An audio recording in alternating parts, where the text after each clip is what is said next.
انسان کی زندگی میں جو چیزیں اسے بہت زیادہ نقصان دیتی ہیں اور بہت پیچھے چھوڑ دیتی ہیں، دنیاوی معاملات سے لے کر روحانی، اخلاقی، قلبی اور قرب الہی کے معاملات تک کو جو چیزیں نقصان پہنچاتی ہیں، ان میں ایک بڑی چیز غفلت ہے۔ ایک لفظ ہوتا ہے جو ہمیں اکثر سننے کو ملتا ہے کہ آپ کی توجہ نہیں ہے۔ یہ ڈھیر سارے لوگوں کا مطالبہ ہوتا ہے، اہل خانہ بھی مطالبہ کرتے ہیں، کئی موقع پر والدین بھی مطالبہ کرتے ہیں، غرباء بھی مطالبہ کرتے ہیں کہ امیروں کی ہماری طرف توجہ نہیں ہے۔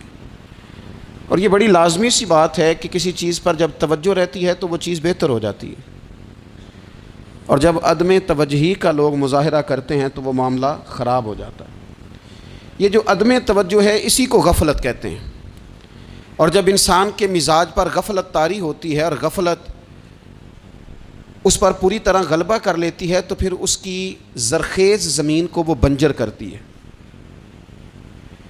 غفلت انسانی دل کے لیے بڑی نقصان دہ چیز ہے اور انتہائی تکلیف اور ضرر کا باعث ہے۔ دلوں پر جو قحط نازل ہوتا ہے، قحط، ویران ہو جاتے ہیں دل، اور جو دلوں پر خشکی نازل ہوتی ہے کہ طبیعتیں خشک ہو جاتی ہیں، یہ غفلت کی وجہ سے ہوتی ہے۔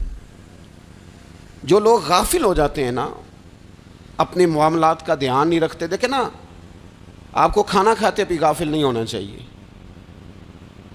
اگر کھانا بھی غیر معتدل کھا لیا جائے تو وہ انسان کی طبیعت کے لیے باعث ضرر بن جاتا ہے، نقصان کا باعث بنتا ہے۔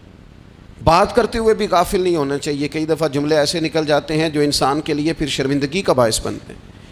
انسان کو غافل ہو کر کوئی کام نہیں کرنا چاہیے، غافل ہو کر، مدہوش اور بے ہوش ہو کر نہیں۔ غفلت دل کو ویران کرتی ہے، طبیعت میں خشکی لاتی ہے۔ غافل کبھی نہ بنے۔ قرآن مجید فرقان حمید نے ارشاد فرمایا کہ اقترب للناس حسابہم، فرمایا لوگوں کے حساب کا وقت قریب آ گیا۔ وَهُمْ فِي غَفْلَةٍ مُعْرِضُونَ، اور وہ ابھی بھی غفلت میں منہ پھیرے ہوئے ہیں۔ ٹائم آ گیا حساب دینے کا، لیکن وہ ابھی بھی غافل ہیں۔ ہمارے جو زیادہ تر نقصان زندگی میں ہوئے ہیں وہ صرف ہماری غفلت کی وجہ سے ہوئے۔ ہم نے چیزوں پر توجہ نہیں دی، چیزیں گڑبڑ ہو گئیں۔ جس آدمی نے پھول لگائے ہوں، پھل لگائے ہوں، کھیتی لگائی ہو، وہ دانہ ڈال کے پانی دے کے فارغ نہیں ہو سکتا، اسے توجہ کرنی پڑتی ہے۔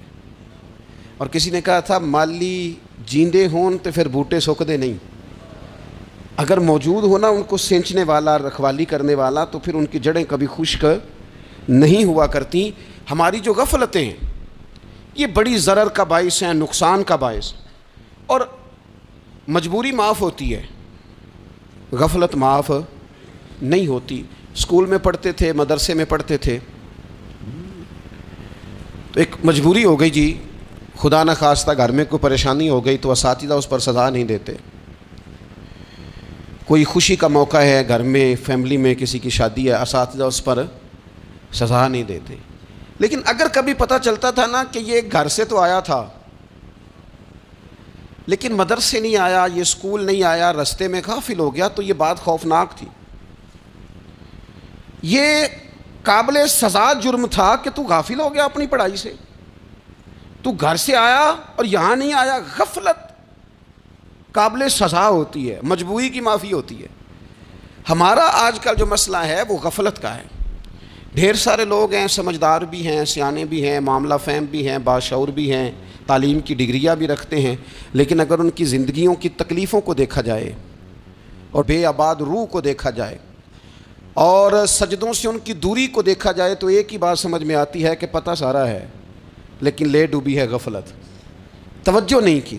لائق بچہ بھی نالائق ترین زندگی گزارتا ہے، اس لیے کہ اس کے لائق ہونے کے ساتھ ساتھ اس کا توجہ کرنا بھی تو ضروری ہے نا۔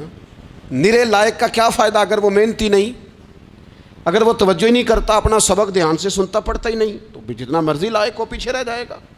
اور کئی نالائق ہوتے ہیں، رٹا لگا کے پاس ہوتے ہیں، پر چلو رٹا تو لگاتے ہیں نا، محنت تو کرتے ہیں نا، جد و جہد تو کرتے ہیں۔ کئی نالائق جد و جہد کے باعث آگے گزر جاتے ہیں اور کوئی اسی چکر میں رہ جاتے ہیں، میں بڑا لائق ہوں، کل پڑھ لوں گا، پرسوں پڑھ لوں گا، ہفتہ تیاری کر کے پاس ہو جاؤں گا۔ اپنی زندگی سے غفلت کا پردہ اٹھائیں، اور غفلت اس کے لیے فیصلہ کرنے کی ضرورت ہوتی ہے، پلاننگ کرنے کی نہیں، فیصلہ کرنے کی ضرورت ہوتی ہے کہ میں نے اب غفلت کرنی۔ ہم نہ جب بھی کوئی پروگرام بناتے ہیں تو منصوبہ بندی شروع کر دیں، منصوبہ بندی نہ کریں، فیصلہ کریں، کہیں کہ میں نے غافل نہیں ہونا۔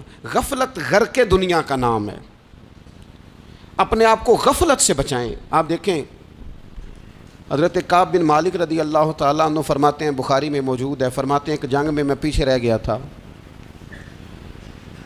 میرا خیال تھا کل چلا جاؤں گا، گھوڑے اور سواریاں میرے پاس تیز ہیں، مضبوط ہیں، پرسوں چلا جاؤں گا، تیزی سے بھاگ کے میں پہنچ جاؤں گا، میں قافلے کے ساتھ شامل ہو جاؤں گا، لیکن بس تھوڑی سستی ہو گئی، ذرا غفلت ہو گئی۔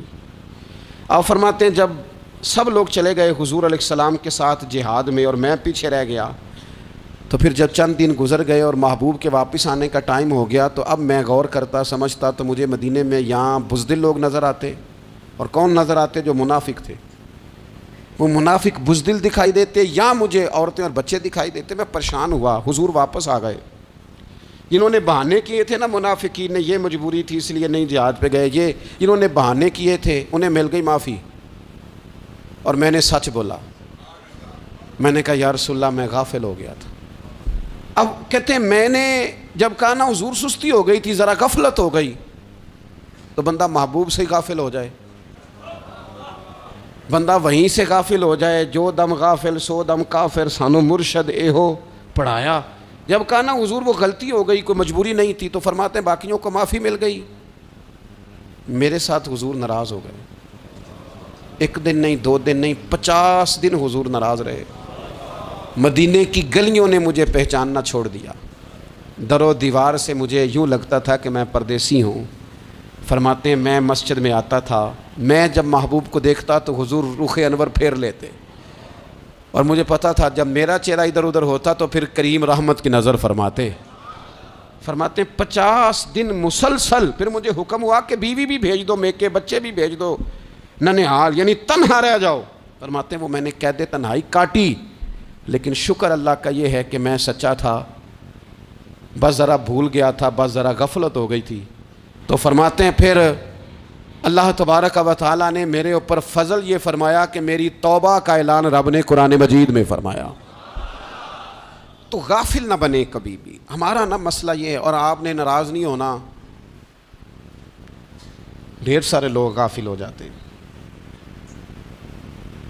مالدار بھی غافل ہیں، صاحبان علم بھی الا ماشاء اللہ بہت ساری جگہوں پہ غافل ہیں۔ جن لوگوں کو 4 لوگ جاننے لگ جاتے ہیں، کوئی مقام حاصل ہو جاتا ہے، وہ بھی بہت ساری جگہوں سے غافل ہو جاتے ہیں، الا ماشاء اللہ۔ غفلت بڑی تکلیف والا منظر ہے۔ جو لوگ سمجھتے ہیں نا میں اب گڈ بک میں آ گیا ہوں، اب میں اچھا ہو گیا ہوں، اب میرے لیے خیر کہا جاتا ہے، مجھے اچھائی شاید یہ مستقل میرے ساتھ رہے گی، تعریف ہی ہوگی ہمیشہ، وہ بھی غافل ہو جاتے ہیں۔ اور یہ غفلت ٹھیک نہیں ہوتی۔ وجہ دیکھنی چاہیے کس وجہ سے انسان کو وقار مل رہا، عزت مل رہی۔ اپنی زندگی سے غفلت کو اتار پھینکیں۔ تھوڑی دیر کی تو غفلت ہوتی ہے، لمبی تو نہیں۔ 2 منٹ کے لیے صرف اس نے ڈرائیونگ کرتے ہوئے چہرہ موبائل کی طرف کیا تھا، 2 ہی تو منٹ لگے تھے۔ لمحوں نے خطا کی تھی، صدیوں نے سزا پائی۔ لمحوں نے خطا کی تھی، صدیوں نے سزا پائی۔ ایک لمحے کے لیے غافل ہوئے تھے اور صدیاں، نسلیں روتی رہ گئیں پیچھے، بچے تڑپتے رہ گئے، اہل خانہ پریشان رہ گئے، ماں باپ ساری زندگی روتے رہے، لیکن یہ 2 منٹ کے لیے۔ یہ غفلت جو ہے یہ بڑی تکلیف والا معاملہ۔ اپنی زندگی سے غفلت کو اتارنا ہے، غافل نہیں بننا، ہر وقت توجہ اور ساری باتوں پہ توجہ۔ بعض اوقات لوگ ایک طرف توجہ کر کے ایک طرف سے غافل ہو جاتے ہیں، نہ، توجہ ہمہ پہلو رکھنی ہے۔ ہمارے ذمے جتنے بھی حقوق ہیں ان سب پر توجہ، ہر چیز کا خیال۔ ایسا نہ ہو کہ عبادت کرتے رہ جائیں اور حقوق العباد ہم سے چھوٹ جائیں، اور حقوق العباد اتنے زیادہ ادا کریں۔ ایک صاحب مجھے کہنے لگے ایک دفعہ بڑے وثوق کے ساتھ، کہنے لگے جی معاذ اللہ ثم نہیں جی ٹائم ملتا پھر نماز دا کی کریے، روزی کمانا بھی تو عبادت ہے نا۔ تو میں نے کہا آپ نے عبادت کرنا ایک حصہ قبول کیا ہے، آپ نے کل عبادت نہیں قبول کی۔ عبادت کل ہے، ہمہ پہلو، ایک حصہ آپ قبول کر کے نکل گئے اور باقی آپ نے چھوڑ دی۔ تو کسی ایک طرف سے بھی غافل نہیں ہونا۔ جتنی ذمہ داریاں ہیں، جتنی ڈیوٹیاں ہیں، ان سب کا خیال. اور جو بڑا آدمی ہوتا ہے، بڑا گھر میں بڑا ہو، قبیلے میں بڑا ہو، علاقے میں بڑا ہو، ادارے میں بڑا ہو، کلاس میں بڑا ہو، جو بڑا ہے اس کی تو ساری آنکھیں کھلی ہوئی ہونی چاہیے. ایک ایک پر اس کی نظر ہونی چاہیے کہ میری کہاں ضرورت ہے، کہاں مجھے اشک شوئی کرنی ہے، کس کے ساتھ میں نے کس طرح محبت کا رویہ رکھنا ہے. غافل نہ بنے. اچھا جی، اب کیسے پتہ چلے گا کہ ہم غافل ہیں؟ یہ کیسے پتہ چلے گا؟ آپ کسی بندے سے بھی پوچھ لیں حالات کیا ہیں تو کہتا ہے اللہ کا شکر ہے کبھی کسی کا دل نہیں دکھایا، اللہ کا شکر ہے جی زمانہ ہو گیا 5 نمازیں پڑھتا ہوں، اللہ کا شکر ہے جی. کیسے پتہ چلے گا غافل ہیں؟ پہلی علامت ہمارے علماء اور صوفیاء نے غافل بندے کی لکھی ہے. اس آئینے میں نے اور آپ نے اپنا آپ دیکھنا ہے. غافل بندے کی پہلی علامت یہ ہوتی ہے کہ وہ دنیاوی کاموں میں چست ہوتا ہے اور اللہ اور اس کے رسول کی فرما برداری میں سست ہوتا ہے. یعنی نماز کے وقت تو اسے نیند ستاتی ہے، پریشانی ہوتی ہے، لیکن اگر کسی جگہ مال مل رہا ہو، پیسے مل رہے ہوں، وہاں جانا ہو تو پھر اسے کوئی چیز بھی تنگ نہیں کر. دنیاوی کاموں میں چست ہوگا، یعنی ٹی وی کے آگے، موبائل کے آگے وہ گھنٹوں بیٹھا ہوا ہے. اور اگر اسے 25 منٹ قرآن پاک سننا پڑ جائے، اگر اسے 20 منٹ دینی محفل میں بیٹھنا پڑ جائے، اگر اسے کہا جائے کہ تو 20 رکعت نماز نفل ادا کر، دنیاوی کاموں میں چست ہے، دینی کاموں میں، یہ غفلت کی پہلی علامت. پھر ذاتی معاملات پہ پیسہ خرچ کرنا ہو تو ڈھیر سارا ہے، کسی غریب کی مدد کرنی ہو تو.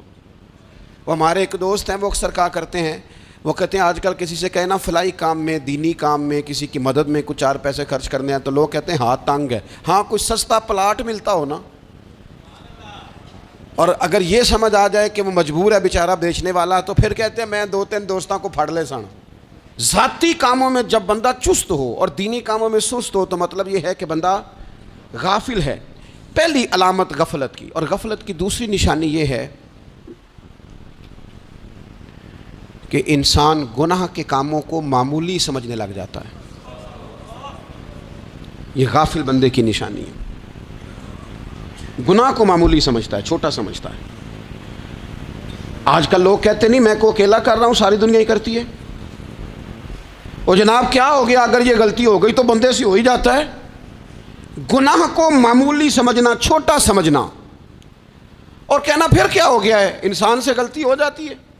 آپ دیکھ لیں کہ سینکڑوں بیسیوں گناہوں کا بوجھ ہمارے سروں پہ ہوتا ہے، لیکن کوئی ہمارا دبدبہ ہے، کوئی ہماری گفتگو ہے، کوئی ہمارے جملوں میں خود پسندی ہے، کوئی ریاکاری ہے، کوئی تصنع ہے. یہ غافل بندے کی علامت ہے. نبی اکرم صلی اللہ تعالیٰ علیہ وآلہ وسلم نے فرمایا مومن اپنے گناہوں کو پہاڑ کی طرح سمجھتا ہے. یہ بخاری میں حدیث ہے. مومن پہاڑ کی طرح جانتا ہے اور وہ ڈرتا ہے کہ کہیں وہ پہاڑ اس کے اوپر گر نہ جائے، یعنی کہیں مجھے میرے گناہ کی سزا نہ مل جائے. چھوٹے گناہ کو بھی پہاڑ جانتا ہے، یار مجھ سے غلطی ہو گئی، مجھے ٹھیک کر لینی چاہیے، مجھے معافی لے لینی چاہیے، مجھے توبہ کر لینی چاہیے. مومن اپنے اوپر گناہ کو پہاڑ کی جانب سمجھتا ہے. اور حضور علیہ الصلوۃ والسلام فرماتے ہیں کہ یہ جو فاسق اور فاجر ہوتا ہے نا، اللہ کا نافرمان، یہ گناہ کو مکھی کی طرح سمجھتا ہے. یہ سمجھتا ہے میں نے اشارہ کرنا ہے، مکھی نے اڑ جانا ہے. مومن کی علامت یہ ہے کہ وہ پہاڑ جانتا ہے، اگر غلطی ہو جائے تو پہاڑ. امام اعظم ابو حنیفہ رحمۃ اللہ علیہ گزر رہے تھے تو بارش ہو گئی تھی اور کوفہ میں کیچڑ تھا، تو آپ نے جو جوتے پہنے ہوئے تھے ان جوتوں سے چلتے ہوئے نا آپ کے پاؤں سے کچھ مٹی اڑی، تو سامنے ایک یہودی تھا. اب اس زمانے میں دیواریں کچی ہوتی تھیں، اس کے دیوار پر جا کے وہ مٹی جو تھی وہ لگ گئی. اب امام صاحب بڑے پریشان ہوئے کہ میں نے اس کی دیوار کو آلودہ کر دیا. یہاں تو لوگ اپنی اینٹیں رکھتے رکھتے کئیوں کی دیواریں توڑ ہی دیتے ہیں، اور پھر وہ اس پر ماننے کو بھی تیار نہیں ہوتے، تسلیم کرنے کو بھی تیار نہیں ہوتے. وہ کہتے ہیں پھر کیا ہو گیا، اب ہمارا یہاں گھر ہے تو ہم نے ٹرالی منگوانی نہیں تھی، ہمارا حق بنتا تھا. امام صاحب کے پیروں سے ذرا کیچڑ اڑا، یہودی کی دیوار پہ لگا، اس کی کچی دیوار تھی. امام صاحب پریشان ہو گئے، سوچنے لگے کہ اگر میں دیوار سے یہ کیچڑ اتارتا نہیں تو یہ بھی زیادتی ہے، میں نے اس کی دیوار کو گدلا کر دیا، اور اگر میں اتارتا ہوں تو کچھ مٹی اس کی دیوار کی بھی اتر جائے گی، کچی دیوار ہے، یہ بھی زیادتی ہے. مومن گناہ کو پہاڑ کی طرح سمجھتا ہے کہ کہیں گر نہ جائے، اس کی بھی کہیں سزا نہ مل جائے. امام صاحب نے اس کے دروازے پہ دستک دی، وہ باہر آیا تو اتفاق سے وہ آپ کا مقروض بھی تھا، اس نے پیسے دینے تھے. باہر نکلتے ہی کہنے لگا اوہ آپ تو قرض لینے آ گئے، میرے پاس تو ابھی گنجائش نہیں ادا کرنے کی. تو امام صاحب کہنے لگے تو قرض چھوڑ، وہ میں نے معاف کیا، میرے سے غلطی ہو گئی ہے، میں آ رہا تھا، لکڑی کے جوتے اس زمانے میں کھڑاؤں لوگوں نے پہنے ہوتے تھے، کہا وہ میرے پیروں سے ذرا کیچڑ اڑا ہے، تیری دیوار پہ لگ گیا ہے، اب میں بڑی دیر سے کھڑا سوچ رہا ہوں کہ اگر میں تیری دیوار صاف نہ کروں تو میں نے یہ میلی کر دی، گدلی کر دی، یہ بھی بات درست نہیں ہے، زیادتی، اور اگر میں اسے صاف کرتا ہوں کچی دیوار سے کچھ مٹی اتر جائے گی تو یہ بھی زیادتی ہے، اب تو بتا میں کیا کروں؟ تو بے موسمہ پھل تھا نا یہ، تو بے موسمہ پھل دیکھ کے بندہ حیران ہو جاتا ہے، جو باتیں روٹین میں نہ ہو رہی ہوں وہ ذرا انوکھی لگتی ہے، بندہ حیران ہو گیا، غور سے امام صاحب کا چہرہ دیکھنے لگا، غور سے چہرہ دیکھنے لگا، ابھی تھوڑی دیر سوچنے کے بعد کہنے لگا حضور پہلے میں نے دین اسلام کے بارے میں پڑھا اور سنا تھا، آج میں نے دین دیکھا ہے، پہلے میں نے سنا تھا کہ دین اسلام اس طرح کا ہے، آج میں نے دین ہے۔ ہم نہ پوری دنیا کے کافروں کو دین سنانا چاہتے ہیں، دکھانا نہیں چاہتے، ہم نیک نظر آنا چاہتے ہیں، نیک بننا نہیں چاہتے، ہم نیک نظر آنا چاہتے، نتیجہ کیا نکلتا ہے کہ کچھ عرصے کے بعد پتہ چل جاتا ہے بندہ کس لیول کا نیک ہے، کیا معیار ہے اس کی نیکیوں کا۔ کہنے لگا حضور پہلے میں نے دین سنا تھا، آج دیکھا ہے، آپ وہ مٹی کی دیوار پر جو کیچڑ لگ گیا ہے دیوار کو بعد میں صاف کیجئے گا، پہلے کلمہ پڑھائیں تاکہ میرے اندر کا کفر صاف ہو جائے، مجھے مسلمان کر دیں۔ تو غافل آدمی جو ہوتا ہے نا وہ پھر تیسری بات، جب بندہ بہت زیادہ غافل ہو جاتا ہے پھر اعلانیہ گناہ کرنے لگتا ہے، ایک گناہ پھر اس کا اظہار گناہ، ایک بندہ حدیث پاک میں آتا ہے ایک بندہ رات کو کوئی غلطی کرتا ہے، اللہ تعالیٰ اس پہ پردہ ڈال دیتا ہے، لیکن وہ سویرے خود لوگوں کو بتاتا پھرتا ہے میں نے یہ کیا، میں نے یہ کیا۔ جب آپ اظہار گناہ کرتے ہیں نا تو سامنے والا بھی دلیر ہوتا ہے، کہتا ہے اس نے کیا میں کر لوں گا تو پھر کیا ہوا۔ ہمارے علماء نے لکھا ہے کسی کی نماز قضا ہو جائے تو کسی کو بتائے نہ، قضا پڑھ ڈالے، اس کا جگہ جگہ ذکر نہ کرے۔ جب آپ کہیں گے نا میری قضا ہو گئی تو آپ کے ساتھ رہنے والا بچہ دوست سمجھے گا یار اس کی قضا ہو گئی یا تو میری بھی ہو جائے گی تو کیا ہو۔ گناہ کرنا بھی گناہ ہے اور گناہ کا اظہار بھی گناہ ہے۔ نبی اکرم صلی اللہ تعالیٰ علیہ وآلہ وسلم نے ارشاد فرمایا میری ساری امت کو معافی مل جائے گی سوائے ان لوگوں کے جو اعلانیہ گناہ کرتے ہیں۔ یہ بخاری مسلم دونوں میں حدیث موجود ہے، جو اعلانیہ گناہ، جنہوں نے خود ساری دنیا کو گواہ بنا لیا میں نے یہ بھی جرم کیا، یہ بھی کیا، یہ بھی کیا، یہ بھی کیا، خود انہوں نے لوگوں کے، بہت بڑے غافل آدمی کی علامت ہے کہ گناہ کرے اور پھر اوپر سے اعلانیہ گناہ کرے، اتنا بڑا جرم کرے۔ پھر چوتھی علامت اگر ہم دیکھنا چاہیں کہ ہم غافل تو نہیں، تو غافل بندے کی چوتھی علامت یہ ہوتی ہے کہ وہ فضول کاموں میں وقت بڑا ضائع کرتا ہے، فضولیات میں، ادھر بیٹھے ہیں ادھر بیٹھے ہیں، یہاں گپ شپ ہو رہی ہے، وہاں موبائل دیکھا جا رہا ہے، پھر کچھ ٹائم ملا ہے تو پھر کہیں دور دراز کسی ہوٹل پہ کھانا کھانے چلے گئے، پھر کچھ ٹائم ملا تو چلو نکلتے ہیں ذرا کوئی ہفتہ سیر کر آتے ہیں، یہاں گپ شپ ہے، فلاں کو ڈسکس کر لیتے ہیں، فلاں کے بارے میں بات کر لیتے ہیں، سیاسی تبصرے کر لیتے ہیں، یہ تھوڑی گفتگو ہو جاتی، چلے محلے داروں پہ تبصرہ شروع کرتے ہیں، کون روٹی زیادہ کھا رہا ہے اور کس کے پاس پیسے زیادہ آ گئے، چلو جا کے پتہ کرتے ہیں۔ حالانکہ یہ پتہ نہیں کرنا چاہیے تھا، پتہ تو اس کا کرنا چاہیے تھا جو بیچارہ کل سے بھوکا ہے، خبر تو اس کی رکھنی چاہیے تھی جس بیچارے کے گھر میں بچوں کے لیے پہننے کو کپڑے موجود نہیں ہیں، اس پر تبصرہ یہ کرتے ہیں کہ یہ محنت کیوں نہیں کرتے، اور اگر کسی پر اللہ عطا کر دے پھر حساب ضرور لگاتے ہیں کہ ذرا معلومات کرو یہ اتنی جلدی آگے کیسے نکل گئے۔ غافل بندے کی علامت ہے وقت کا ضائع کرنا اور فضول کاموں میں ضائع کرنا اور بلا وجہ ضائع، اور ایسے سوالات کرنا جن کی ضرورت ہی کوئی نہیں، بالکل ضرورت ہی نہیں، کوئی مطلب بھی نہیں، لیکن ہم لوگ وقت ضائع، یہ غفلت کی علامت۔ غفلت اللہ والوں کی علامت کیا تھی؟ ایک بات انہوں نے زندگی میں لے لی، سیکھ لی، پھر ساری زندگی اسی پہ گزار دی۔ ان کا ارادہ تھا نا کشکول سیدھا کیا۔ کچھ لوگ ساری زندگی لیکچر قبول لے لے کے سن کے پھر بھی سمجھنے کو تیار، یہ غافل دل کی علامت ہے۔ اس لیے نبی پاک صلی اللہ تعالیٰ علیہ وسلم نے فرمایا دو نعمتیں ایسی ہیں جن میں اکثر لوگ غفلت میں ہیں، ایک صحت اور دوسری فراغت۔ لوگ بلا وجہ وقت ضائع کرتے ہیں، اللہ نے صحت دی ہے کسی خیر کے کام میں لگائیں۔ اگر آپ کے پاس فارغ وقت ہے تو قرآن پاک کو یاد کریں، ترجمہ اور تفسیر سے پڑھیں، محبوب پاک علیہ السلام کی احادیث کو یاد کریں، اللہ والوں کی باتیں سنیں، وقت ملے تو عبادات میں لگائیں، نوافل میں لگائیں، تلاوت میں لگائیں، ذکر اذکار میں لگائیں، اور پھر اللہ مزید توفیق عطا کرے تو کسی کے بھلے میں وقت لگائیں، گلی سے کوئی کانٹا اٹھائیں، کوئی روڑا اٹھائیں، کوئی کسی کی مدد کریں۔ لیکن یہ غافل ہونے کی علامت ہے کہ اپنے وقت کو ضائع کرنا۔ اور پھر اسی طرح غفلت کی پانچویں علامت یہ ہے کہ اگر بندے کو دنیا سے پورا پیار ہو جائے، یعنی شب قدر میں بھی آ کے کہتا ہے یا اللہ کبھی پیسے دے دینا، شب برات والے دن بھی کہتا ہے کہ مالک اگر کبھی کوئی ایسا سبب لگ جائے نا، یعنی بیت اللہ شریف کے سامنے کھڑے ہو کے بھی اگر اس نے مال ہی مانگنا ہے، وہاں بھی اس نے یہی سوال کرنا ہے، حب دنیا اتنی غالب آ جائے، تو یہ غافل ہونے کی علامت۔ دنیا ضرورت ہے، مقصد نہیں ہے، دنیا کی حاجت ہے، مقصد نہیں ہے، یہ مقصود نہیں۔ اور جب لوگ فقط دنیا کے مال کو، دولت کو، نبی پاک علیہ السلام نے فرمایا وہ لعنتی ہے جو درہم اور دینار کا بندہ بن گیا ہے، پیسوں کا بندہ بن گیا ہے، مل جائے تو خوش ہوتا ہے، نہ ملے تو تکلیف میں آ جاتا ہے۔ یہ غافل بندے کی علامت۔ مومن تو وہ ہوتا ہے کہ دولت رزق حلال ضرور کماتا ہے تاکہ کسی کے آگے ہاتھ نہ پھیلانا پڑے، کوشش ضرور کرتا ہے، پر دنیا کو جیب میں جگہ دیتا ہے، دل میں نہیں دیتا۔ اس کی جگہ جہاں ہے اسے وہاں رکھتا ہے، اسے دل میں جگہ، دل تو ایک ہے، اس میں رب رسول کو بسائیں گے یا کسی اور کو بسائیں گے؟ تو حب دنیا یہ غافل ہونے کی بہت بڑی علامت ہے۔ پھر اسی طرح جو بندہ رب کریم کو جانتا نہیں نا، وہ بھی غافل ہو جاتا ہے۔ ایک تو جو یہ نہیں نہ جانتا کہ رب کریم سزا دے گا، مجھے دیکھ رہا ہے، اسے نہ اونگ آتی ہے نہ نیند آتی ہے، جو اس کی معرفت نہیں رکھتا کہ میرا رب ہر وقت مجھے دیکھ رہا ہے، وہ بھی غافل ہو جاتا ہے۔ جسے پتہ ہونا کہ مجھے دیکھ رہا ہے وہ غافل نہیں ہوتا۔ اور جو یہ سمجھ لیتا ہے نا کہ شاید معاذ اللہ ثم، اس یقین کو پکا نہیں کرتا، وہ غافل ہو جاتا ہے۔ اور ایک جو یہ نہیں نہ جانتا کہ رب مہربان کتنا ہے، وہ بھی غافل ہو جاتا ہے۔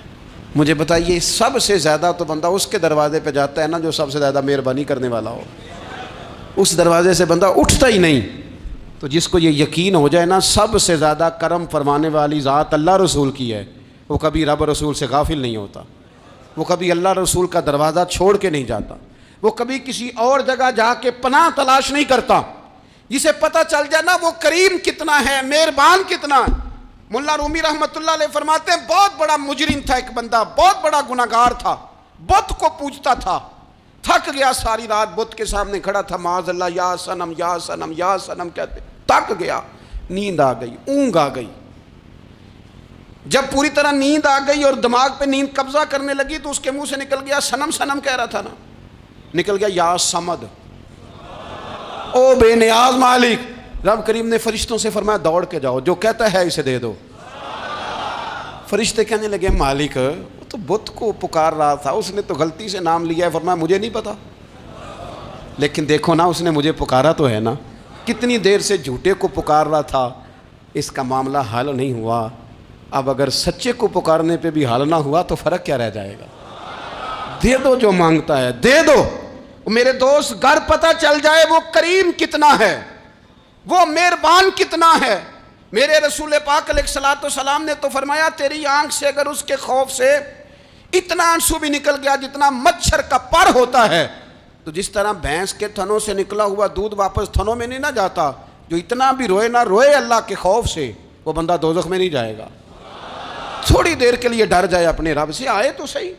عدم معرفت غفلت پیدا کرتی ہے، تو آ تو صحیح، وہ تو کریم ہی بڑا ہے، وہ تو مہربان ہی بڑا ہے۔ حضرت زنیرہ رضی اللہ تعالیٰ عنہ حضور کی صحابیاں ہیں، ایام جو مکے کے تھے مسلمانوں پر بڑی آزمائش کے تھے، انہیں بڑا مارا کفار نے، اتنا مارا کہ ان کی بینائی چلی گئی، نظر آنا بند ہو گیا۔ کافروں کی عورتوں نے تانا دیا کہ تو نے ہمارے بت چھوڑے ہیں نا، تو دیکھنا تیری بینائی چلی گئی۔ تو جناب زنیرہ اللہ پہ بھروسہ، توکل، معرفت الہی کا جذبہ، اٹھ کے کھڑی ہو کہنے لگی چپ کرو، تمہارے جھوٹے بت کیا کر سکتے ہیں، میرا رب چاہے تو صبح جب میں اٹھوں تو میری آنکھیں روشن ہو، اگر کریم کرم کر دے۔ لوگ کہتے ہیں واقعی ایسا ہوا، جب وہ سویرے اٹھی تو اللہ نے ان کی روشنی واپس کر دی تھی۔ تجھے پتہ چل جانا وہ مہربان کتنا ہے۔ وہ ایک بزرگ تھے تو ان سے کسی نے کہہ دیا کہ اگر آپ کا حساب آپ کے ماں باپ کے ذمہ ہو جائے تو پھر کیسا، پوچھنے کے لیے قیامت میں اگر ماں باپ حساب لیں تو پھر کیسا. تو بڑے سیانے لوگ تھے جو دل والے تھے، کہنے لگے نہیں، رب کریم ہی ٹھیک ہے، اس لیے کہ وہ ماں باپ سے کہیں بڑھ کر پیار کرنے والا ہے. اگر یہ معرفت مل جائے وہ کریم کتنا ہے. اور جب بندہ پوری طرح اس کی بارگاہ میں آ کے تڑپ جاتا ہے نا، مولا میں جاؤں کدھر، تیرا دروازہ چھوڑ کے جاؤں کدھر. اقبال کہتے ہیں وہ ایک سجدہ جسے تو گراں سمجھتا ہے، 1000 سجدوں سے دیتا ہے آدمی کو نجات. تجھے جگہ جگہ جھکنا نہیں پڑے گا اگر تو صحیح معنوں میں اپنے رب کی بارگاہ میں جھک جائے. تو میرے عزیز کوشش کریں کہ اس کی معرفت، اس کا کرم، اس کی عطا اور اللہ تبارک و تعالیٰ کے حاضر و ناظر ہونے پر عین الیقین، حق الیقین حاصل کریں. اور پھر آٹھویں بات یہ ہے کہ غافل لوگوں کی صحبت بھی بندے کو غافل کر دیتی ہے. غافلوں کی صحبت میں نہ بیٹھیں، ان کی صحبت میں بیٹھیں جن کے پاس بیٹھنے سے دل میں رب رسول کی محبت پیدا ہوتی ہے. غافلوں سے بچیں. چنگیاں دے لڑ لگی ساں تے چولی چ پھل پئے، جدوں میں پیڑیاں دے سنگ رل گئی تے میرے اگلے بھی ڈول گئے.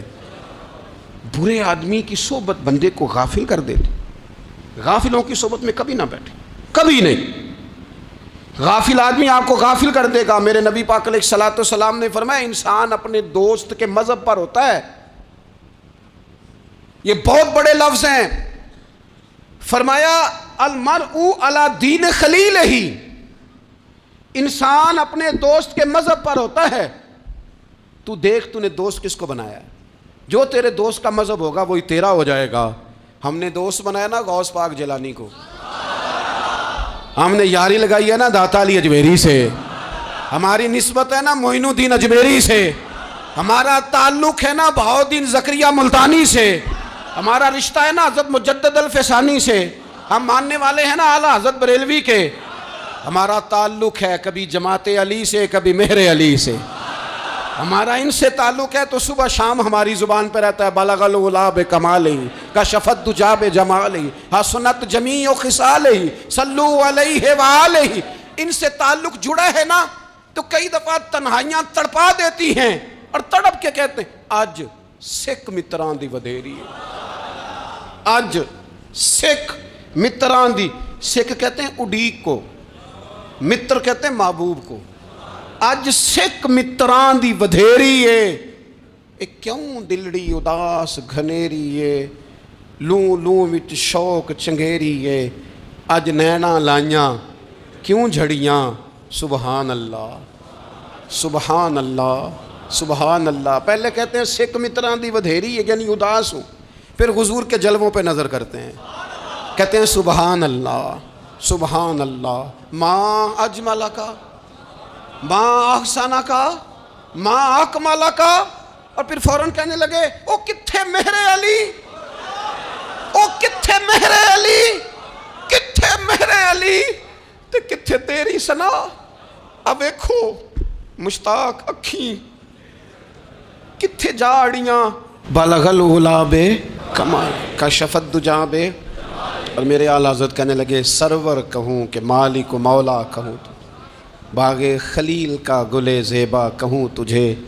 تیرے تو وصف عیب تناہی سے ہیں بری، حیران ہوں میرے شاہ میں کیا کیا کہوں تجھے. غافل آدمی کی علامت ہے برے لوگوں کی صحبت میں. خبردار ان کے پاس نہ بیٹھنا جن کے پاس بیٹھنے سے تمہارے دلوں میں اولیاء اللہ، اللہ کے بندوں کی عداوت پیدا ہو. خبردار خبردار ان کے پاس نہ بیٹھنا جن کے پاس بیٹھنے سے تمہارے دلوں میں حضور کی اولاد پاک کے بارے میں شک پیدا ہو. خبردار اس شخص کے پاس نہ بیٹھنا جو امام حسین ابن علی کے بارے میں کوئی کمزور بات کرتا ہو، بچنا. خبردار اس سے بچنا جو حضور کے صحابہ کے بارے میں بات کرے، بچنا اس سے. جو سیدنا ابو بکر صدیق کے بارے میں کوئی، دیکھو کیا مقدر ہے صدیق و فاروق کے، جن کے گھر ہی رحمتوں کے خزینے میں. بھلا کیا کہا نبی پاک، حضور نے فرمایا میرے اوپر جس نے نیکی کی تھی بدلہ دے دیا ہے. یہ جو میرے ابو بکر صدیق ہے نا، ان کو میں اللہ کی بارگاہ میں لے جاؤں گا، کہوں گا مالک تو ہی بدلہ عطا فرما. ایک ہاتھ میں جناب صدیق کا ہاتھ پکڑا، ایک میں حضرت عمر کا ہاتھ پکڑا، اور حضور مسجد نبوی سے باہر آ رہے ہیں. دیکھنے والے کی زبان سے بے ساختہ سبحان اللہ نکل گیا. کیا شان ہے، کیا مقدر ہے. تو حضور علیہ السلام رک گئے اور روک کے فرمایا تو حیران ہو رہا ہے نا، تو حیران ہو رہا ہے نا کہ میں نے ایک ہاتھ میں ابو بکر کو پکڑا ہے، ایک میں عمر کو پکڑا ہے. فرمایا قیامت میں جب میری قبر کھلے گی تو میں اسی طرح قبر سے نکلوں گا، اس طرح میدان محشر میں میں آؤں گا. خبردار. حضور کے وفاداروں کے وفادار رہنا، ان کے وفادار رہنا، ان کے وفادار رہنا. بڑا عجیب دور آیا ہے. ہم نے یہ دور دیکھا ہے کہ لوگ حضور کے صحابہ کے بارے میں بھی بات کریں گے. اب نبی پاک کی اولاد پاک کے بارے کو بھی ڈسکس کیا جائے گا. اپنا منہ تو دیکھ، اپنی حیثیت دیکھ، اور پھر وہ بندے دیکھ جن کو اللہ نے چن کے اپنے محبوب کی غلامی کے لیے حضور کے قریب بٹھایا ہے. تو بچنا ایسے لوگوں سے، پرہیز کرنا. خبردار. عقیدہ ستھرا رکھنا، عقیدہ ستھرا رکھنا، صاف رہنا، پاکیزہ رہنا، غافلوں کی صحبت سے بچنا. بڑا ڈرتے ہیں اللہ سے، دعائیں مانگتے ہیں یا اللہ نسلوں میں بھی وہی بندے پیدا فرما جو عقیدے پکے رکھنے والے ہیں. وہ بندے پیدا فرما ہماری نسلوں میں. ایک وہ بندہ بھی غافل ہو جاتا ہے جو امیدیں لمبی لگا لیتا ہے، جن کے منصوبوں میں دولت بھی ہوتی ہے، گھر بھی ہوتا ہے، اولاد کا بڑا ہونا بھی ہوتا ہے، پوتے پوتیاں نواسے نواسیاں دیکھنا بھی ہوتا ہے، یہاں بھی گھر وہاں بھی گھر، یہ سیر، یہ سارا کچھ ہوتا ہے. لیکن رب کی بارگاہ میں پیش ہونا جن کے پیش نظر نہیں ہوتا. لمبی امیدیں. حضرت مولا علی شیر خدا فرمایا کرتے تھے میں تم پر دو باتوں کا خوف کھاتا ہوں، جو ڈر آتا ہے. ایک یہ کہ تم خواہش کی پیروی کرو گے، جو نفس کی خواہش ہوگی اس کے پیچھے لگ جاؤ گے، اور ایک کہ تم لمبی لمبی امیدیں باندھو گے. اتنے سال جینا ہے، اتنے 100 سال جینا، یہ کرنا ہے، وہ کرنا ہے. منصوبہ بندی کریں مستقبل کے لیے، وہ بری نہیں، لیکن تیاری رکھیں، تیاری رکھیں. اس بات کا بھی خیال رکھیں کہ اللہ کی بارگاہ میں حاضر ہونا. یہ غفلت کی چیزیں ہیں جو بندے کو غافل کر دیتی ہیں.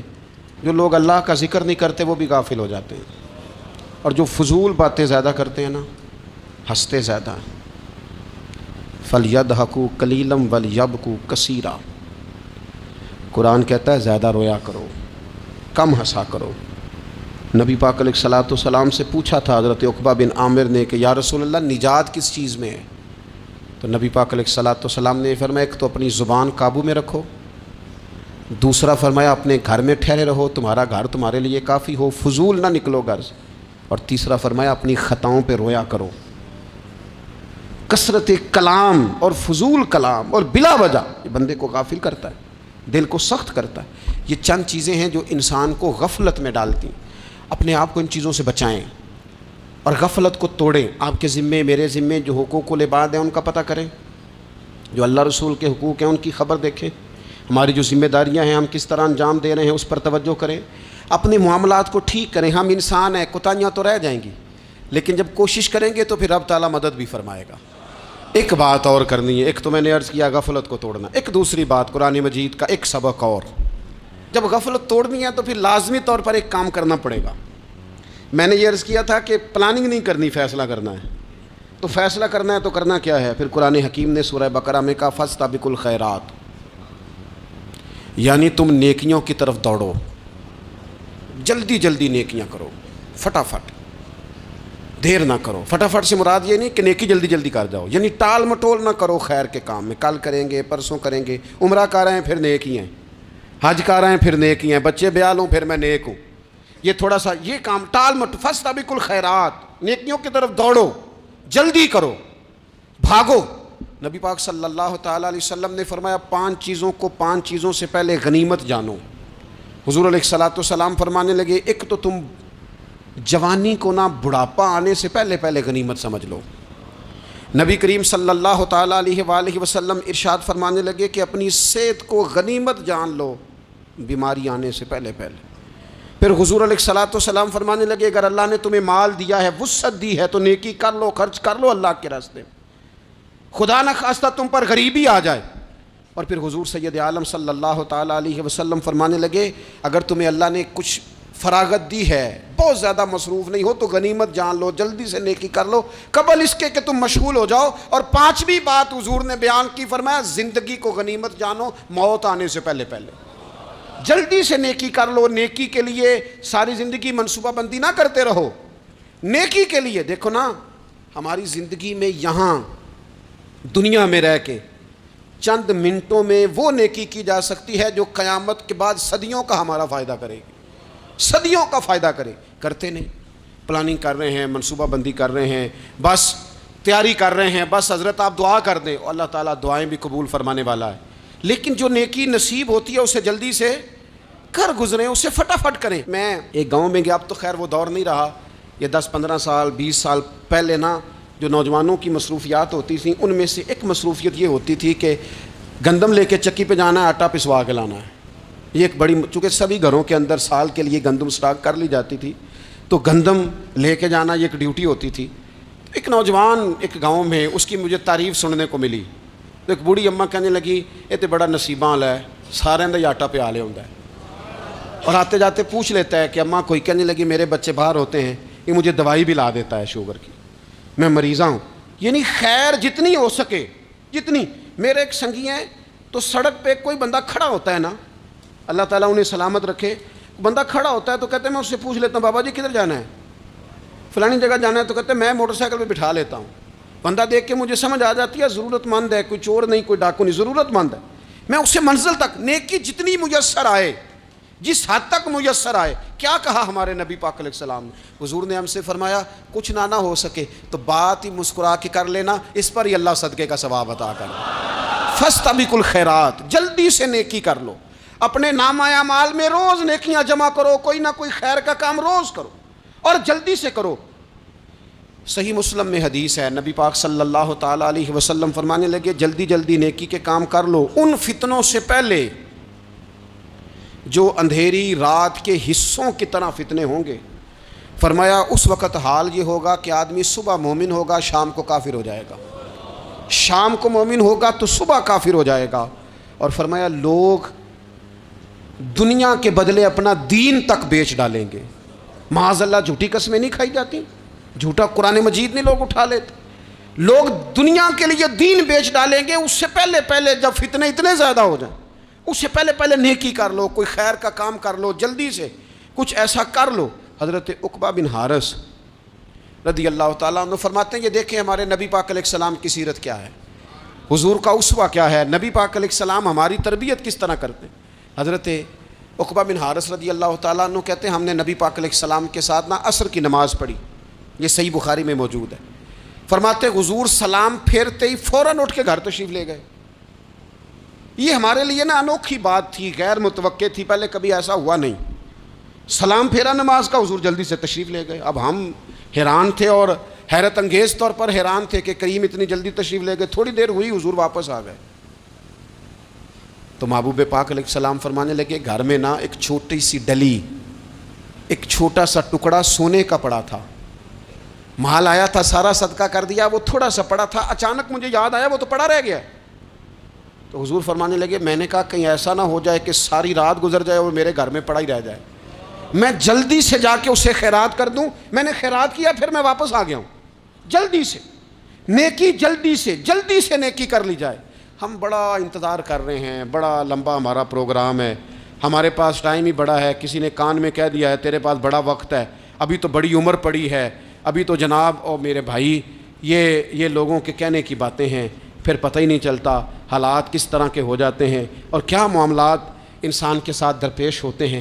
جتنی خیر میسر آئے، جتنا بھلا میسر آئے، جتنی انسان کو توفیق ملے۔ میں نے بزرگوں کو دیکھا، اپنے اصحاب کو، پہلے وہ خدام سے کہتے کہ میں سونے لگا ہوں اور پابند کرتے لوگوں کو کہ فلاں وقت، بزرگوں کو میں نے دیکھا اپنے، وہ پابند کرتے لوگوں کو کہ فلاں وقت میں موجود ہوں گا آنا، خود پابند فرماتے، اور پھر جب بیدار ہوتے نا تو سب سے پہلے خدام کو بلا کے پوچھتے کوئی مہمان تو نہیں آیا؟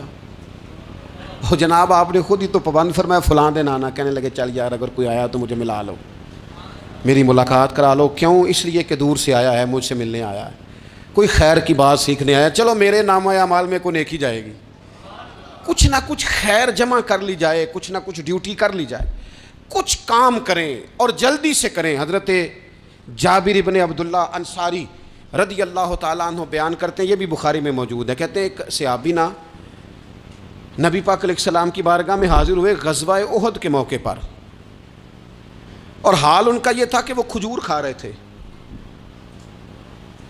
اور کھجور انہوں نے منہ میں رکھی ہوئی تھی۔ حضور کی بارگاہ میں حاضر ہوئے اور عرض کرنے لگے، یا رسول اللہ صلی اللہ تعالیٰ علیہ وسلم، اگر میں شہید کر دیا جاؤں تو کہاں جاؤں گا؟ حضور فرمانے لگے، جنت میں۔ تو کہتے ہیں انہوں نے جو کھجور منہ کے اندر تھی نا، وہ انہوں نے نگلی نہیں، اندر نہیں لے گئے، اس کو باہر نکالا اور دوڑ کے آگے بڑھے اور جنگ کرنی شروع کر دی، اور لڑتے لڑتے شہید ہو گئے۔ کیا سبق دیا انہوں نے؟ سبق یہ دیا کہ نیکی کرنے میں اتنی دیر بھی نہیں کرنی جتنی کھجور کھانے میں دیر لگتی ہے۔ جلدی سے نیکی کرنی ہے، فٹافٹ نیکی کرنی، اس کے اندر ٹال مٹول نہیں کرنا۔ اسی وقت انہوں نے کھجور باہر نکال دی، دوڑ کے انہوں نے حضرت انس بن نضر رضی اللہ تعالیٰ عنہ، حضرت انس بن مالک رضی اللہ تعالیٰ عنہ کے چچا ہیں، میدان احد میں نا، احد پہاڑ کے قریب کھڑے تھے، لوگوں سے کہہ رہے تھے جلدی جلدی ادھر آؤ، وہ جنت جو انسان کو انتقال کے بعد نصیب ہوگی اور قیامت کے بعد نصیب ہوگی، فرماتے تھے مجھے تو ابھی احد پہاڑ کے اندر سے جنت کی خوشبو آ بھی رہی ہے، لہذا جلدی سے آؤ، ادھر دوڑو، جہاد کرو، آؤ کفار سے لڑیں۔ تو نیکی میں دیر نہیں کرنی، جو نیکی میسر آتی ہے، جس کو میسر، ماں باپ میسر ہیں تو خدمت کر لیں، اہل خانہ ہیں تو حسن سلوک کر لیں، اللہ نے اولاد دی ہے تو اچھی تربیت کر لیں، دوست ہیں تو خیر خائی کر لیں، اگر آپ کو اللہ رمضان عطا کرتا ہے تو زیادہ سے زیادہ اس کی عبادت کر لیں، اگر نظر ٹھیک ہے تو تلاوت زیادہ سے زیادہ کر لیں، زبان چلتی ہے تو رج رج کے مدینے والے محبوب پہ درود و سلام پڑھ لیں، اللہ تعالیٰ کا ذکر کر لیں، جلدی سے خیر جمع کریں، اپنے وقت کو ضائع نہ کریں۔ یہ آج کا سبق ہے کہ ایک تو ہم نے فیصلہ کرنا ہے کہ بس غفلت نہیں، اب غفلت، اب انشاءاللہ اللہ اللہ کرنی ہے، اب کوئی خیر کا کام کرنا ہے۔ میرے حضرت کا ایک جملہ کبھی نہیں بھولنا، فرمایا کرتے تھے زمین کے اوپر کام، نیچے جا کے آرام، یہ چھوڑ دیں اتنے گھنٹے سونا ہے تو یہ کرنا ہے تو میری نیند میں دخل کوئی نہ ڈالے، پھر سوتے ہی رہ جائیں گے، سوتے ہی رہ جائیں۔ زمین کے اوپر کام اور نیچے جا کے جاگنا ہے، جاگ لے افلاک کے سائے تلے، پھر حشر تک سوتا رہے گا خاک کے سائے تلے۔ اب جاگ لے افلاک کے سائے کے نیچے، جاگ، کھول آنکھیں، ہر وقت کا سونا، ہر وقت سونا، ہر وقت جو اپنے آرام کی فکر کرنا، اس سے نکل آئیں، اور اچھا کھانا اور اچھا پہننا اور بس اپنی مرضی کی زندگی من چاہی جینا، اس سے باہر آئیں، فیصلہ کریں، فیصلہ کہ اب غفلت نہیں کرنی، اگر اللہ نے کوئی صلاحیت دی ہے تو اسے دین کے کام پہ لگانا ہے، کوئی ڈیوٹی کرنی ہے، کوئی خدمت کرنی ہے۔ دیکھو خدمتیں ہو رہی ہیں، صدیق اکبر مال دے رہے ہیں، عثمان غنی مال دے رہے ہیں، مولا علی نے تلوار پکڑی ہے، میدان میں جا رہے ہیں، فاروق اعظم گلی گلی نگر نگر رسول اللہ کے دین کی پہرے داری کر رہے ہیں، حضرت جناب سیدنا سلمان فارسی ابو ذر غفاری حضور کی مسجد میں جھاڑو دے رہے ہیں، اور بلال حبشی وہ نبی پاک کی مسجد میں اذان پڑھتے پڑھتے رب نے اتنا عروج فرمایا کہ کعبے کی چھت پہ کھڑے ہو کے بھی اذان پڑھنی شروع کی، انہوں نے اذان دے دی۔ تو کوئی کام کرنا ہے، غفلت کو توڑنا ہے اور نیکی کرنی ہے، ذرا جلدی جلدی خیر کا کام کرنا ہے، نہیں ایسے نہیں، فٹافٹ۔ کیسے جی؟ فٹافٹ۔ تو فٹافٹ کام کریں خیر کا، جلدی جلدی۔ تو یہ خیر کا کام فٹافٹ، جلدی جلدی اور بڑی جلدی اور دوڑ دھوپ کے، اور جب آپ کرتے جائیں گے نا تو پھر اللہ تعالیٰ مواقع بناتا جائے گا۔ آپ سے میری اپیل ہے، بالخصوص میرے ساتھ جو وابستہ سنگی ہیں، جو پیار کرنے والے ہیں، دو باتیں آج آپ نے لے کے جانی ہیں گھر، یہی لنگر ہے، یہی آپ کے لیے دعا ہے، یہی ہمارے بزرگوں کا فیض ہے، یہی نصیحت ہے کہ آپ نے یہ دو باتیں لے کے جانی ہیں۔ غفلت توڑ دینی ہے، فیصلہ کرنا ہے کہ آج کے بعد غافل نہیں ہونا، اور دوسری یہ بات لے کے جانی ہے کہ نیکی جلدی جلدی، فٹافٹ فیصلہ، فٹافٹ نیکی، ایک کر کے پھر انشاءاللہ دوسری کر کے پھر انشاءاللہ تیسری کر کے پھر انشاءاللہ چوتھی، یہ شروع کرنی ہے، اور آپ دیکھیں گے اللہ تعالیٰ مہربانی فرمائے گا، مدد کرے گا۔